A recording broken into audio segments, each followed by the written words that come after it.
Good evening, good people of music. Can you hear me through this mic? Yeah. Oh, yes.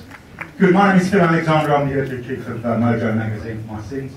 I hope you enjoyed the film. I'm not sure that Dave could actually hear you because he's had a little lie down.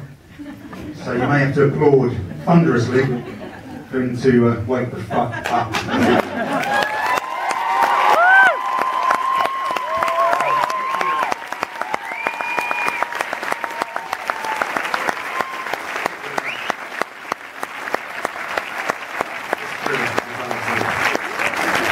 Fell asleep during his own film. Anybody else here fall asleep?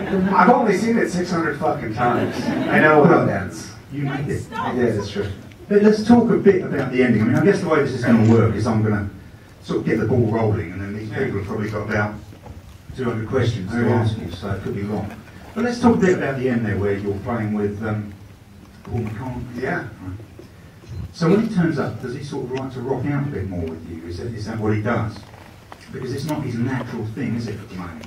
Well, I don't know. I mean, it was funny because we had filmed a few of the performances, and, you know, we had this really strict sort of rule that had you made a record at Sound City, then you could be on the soundtrack, you could be in the movies and that. Paul never recorded at Sound City. No, of course not. There was a rumor that they rehearsed for their Hollywood Bowl show at the old Vox Factory. Right. It used to be a Vox Factory. But we never confirmed that. So, but I just thought, wow, it just makes such perfect sense that if I'm trying to tell this story from a personal perspective, that he's a huge part of my life and my story. And this story, everybody that I asked, like, I had about 6 or 7 questions that I would ask each person, like standard questions. What was your first impression of Sound City? And everyone would always say it was a fucking shithole, it was a dump. And then what I asked everyone what that inspired them to become a musician, and 9 out of 10 people said the Beatles. Like Tom Petty saw the Beatles on the Ed Sullivan Show, and John Fogerty bought a Beatles record when he was young, and so the Beatles are just such a huge part. Beatles and Elvis, they're such a huge part of everybody's life. So to me, it just seemed like in the ending there, where I say how beautiful of a full circle moment it was huge because also, Kurt and Chris were both Beatles fanatics too.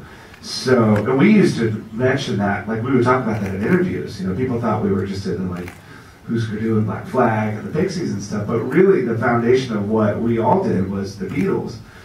So it just kind of made sense that I asked him. I knew he was coming into town, and I said, hey, if you're up for it, maybe come over for a jam. And I didn't really want to impose and say, hey, let's write a song and put it on a record. I just thought, like, well, I wouldn't. Like, I have that with some people, what I'll say to them, like when I invite people over to jam, I'd say, let's do whatever you want to do. If you want to do something that you've written, let's do that. If you need an idea, I have plenty. Let's throw it in the pot and see what happens. But with Paul, it was really just like, he said, let's just see what happens. So he comes over and he brought that bass, he brought the bass, and he brought that guitar, then he brought that fucking sig fiddle thing with him too.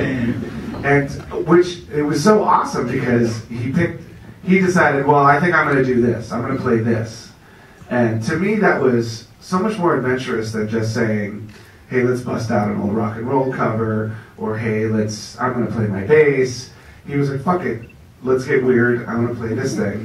And that was it. And so he does like to rock out. Absolutely. Well, like when the few times that I've jammed with him, when warming up to do whatever we're supposed to do, we just jam, you know. Right. Like when I played with them at the Grammys, they had a camera problem, and we sat up there on stage for like half an hour just fucking around and like created a song. People were dancing, and we were playing this thing, like this improvisational thing right off the top of it. So, but it makes perfect sense because if you think about it, a lot of like his generation of musicians, if you jam with, John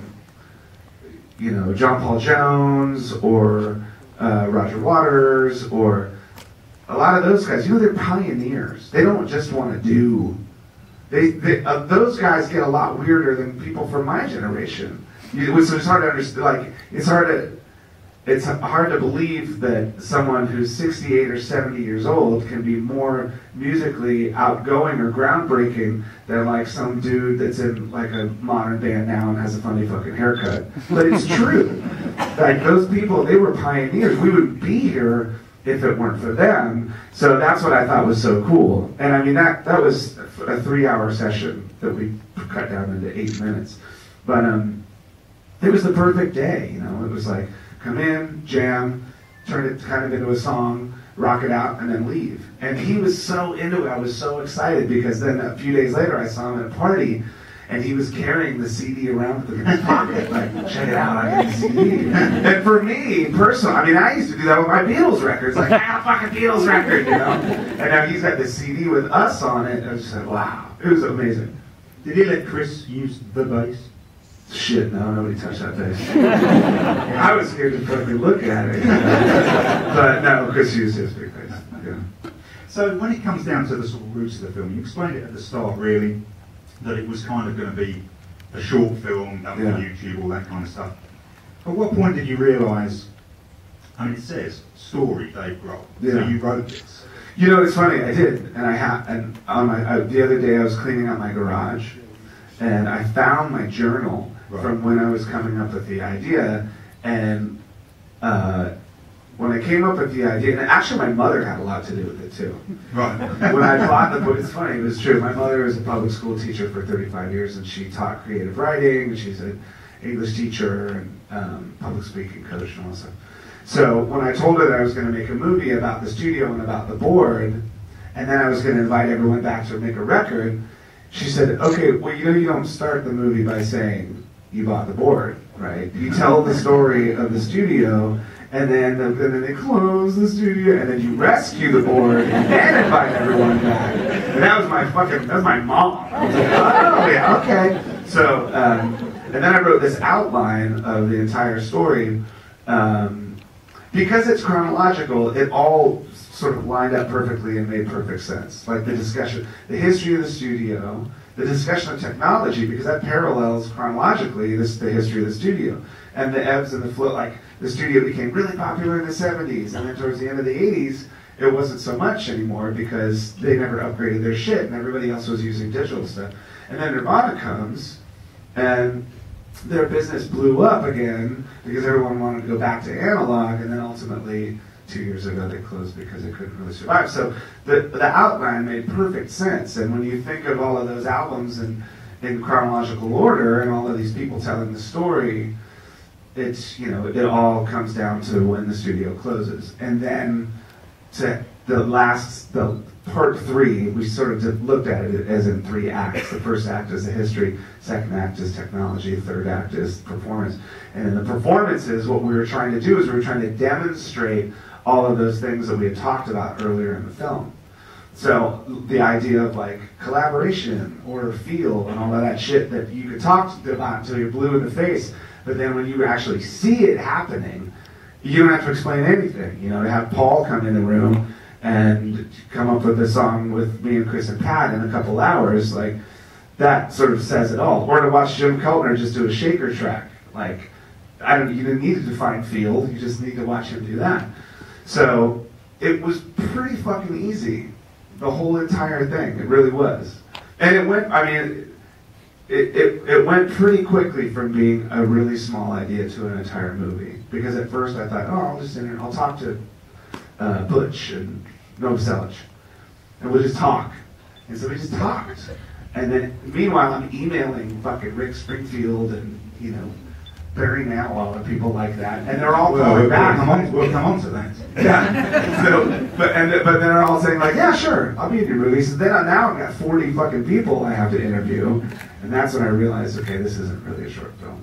So, yeah, a fairly lengthy film, in fact. It's a very long short film. And you have to direct Neil Young's knees as well, which is, you know, no mean feat, to be honest. You know, the coolest thing about Neil Young is he's fucking Neil Young, man.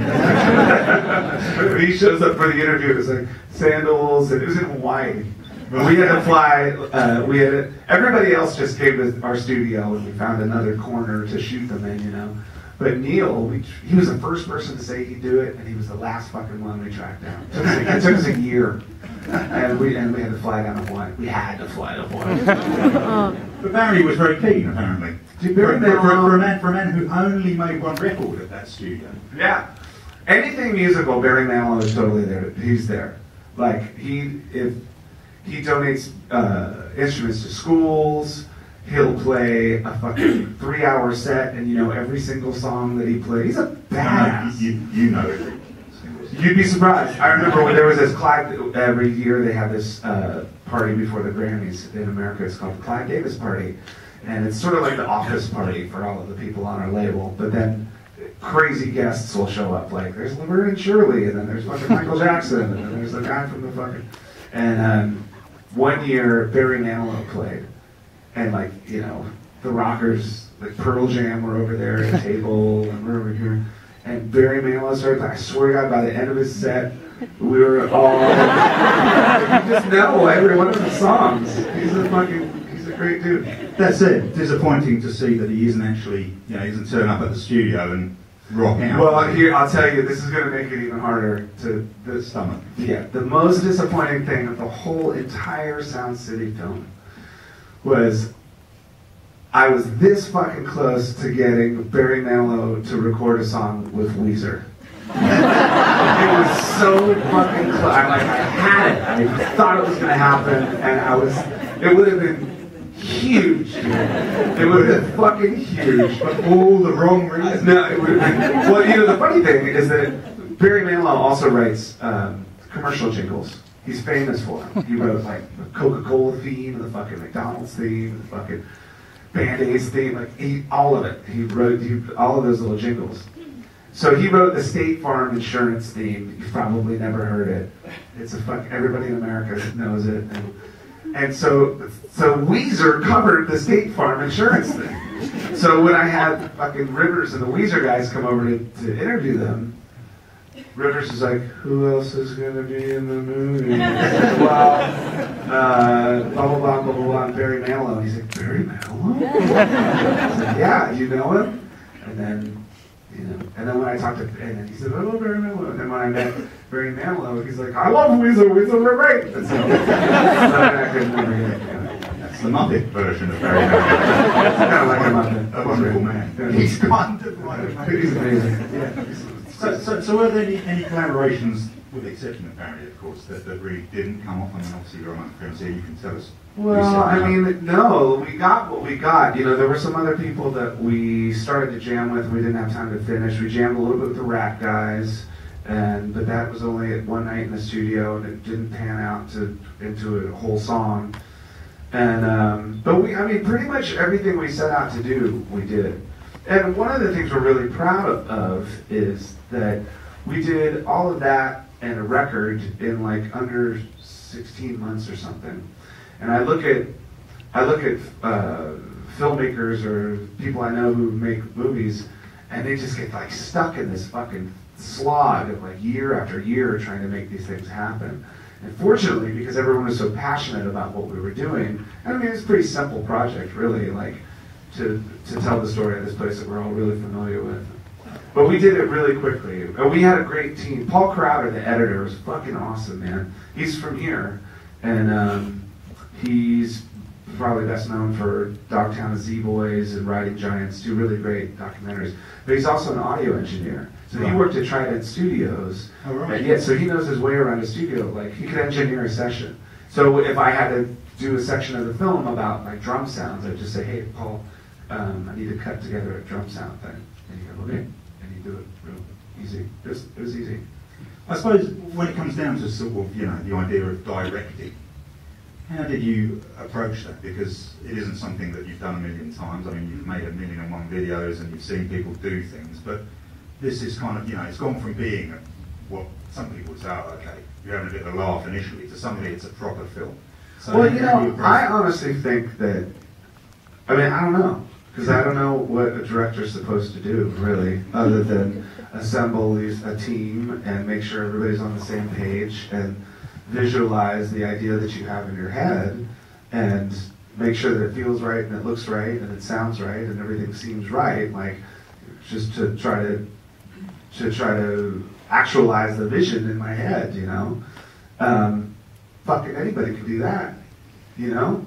Well, See, I honestly believe, I didn't take lessons to play the drums. I didn't take lessons to play guitar, but I was passionate about learning these things.